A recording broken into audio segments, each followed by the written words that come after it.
দর্শক আসসালামু আলাইকুম। এই মুহূর্তে আমরা অবস্থান করছি সিলেটের কেন্দ্রীয় শহীদ মিনার।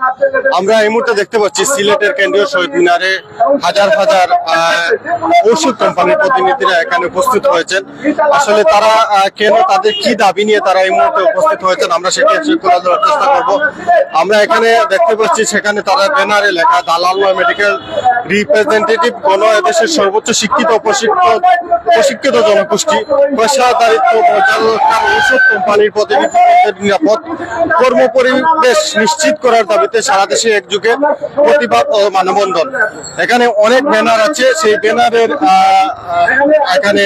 তারা এই মুহূর্তে মানববন্ধন করছেন এবং তাদের বক্তব্য আমরা এই মুহূর্তে তুলে ধরার চেষ্টা করবো। যেখান থেকে আমাদের লাইভে সংযুক্ত হয়েছেন সবাই লাইভটি শেয়ার করে দেবেন, কমেন্ট করবেন।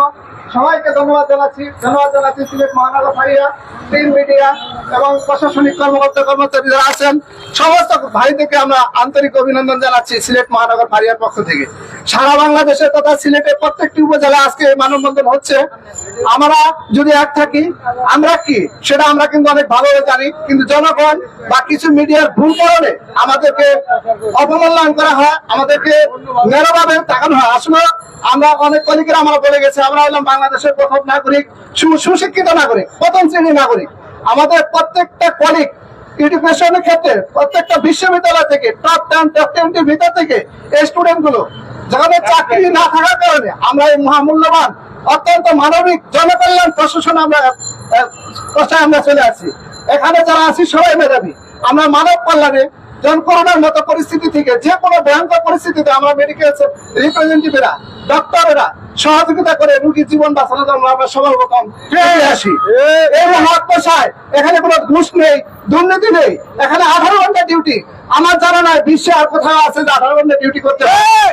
সকাল 8টা থেকে শুরু করে দুপুর 2টা, 4টা থেকে শুরু করে 2টা পর্যন্ত আমরা জনগণের কল্যাণে, মনুষ্য রোগীর কল্যাণে আমরা সারাক্ষণ নিয়োজিত আছি। তারপরে যদি আমাদেরকে অপমান করা হয়, দালাল বলে আখ্যায়িত দেওয়া হয়, এটা আমাদের জন্য, সারা বাংলাদেশের জন্য লজ্জিত। আমরা জনগণকে জানাতে চাই, প্রশাসনকে জানাতে চাই, ইলেকট্রিক মিডিয়াকে জানাতে চাই, ভাইয়া আমরা কিন্তু সর্বোচ্চ শিক্ষিত প্রথম শ্রেণীর নাগরিক যারা, তারা এবং প্রত্যেকটা স্টুডেন্ট এখানে সায়েন্স লেভেল ছাড়া কেউ মেডিকেল রিপ্রেজেন্টেটিভ। সুতরাং তাদের বিষয়ে কথা বলতে গেলে তাদের বিষয়টা আগে আমাদের জানা দরকার। সাধারণ জনগণকে জানা দরকার যেখানে কোন ছেলে, আপনার কোন ভাইটা এখানে কাজ করে।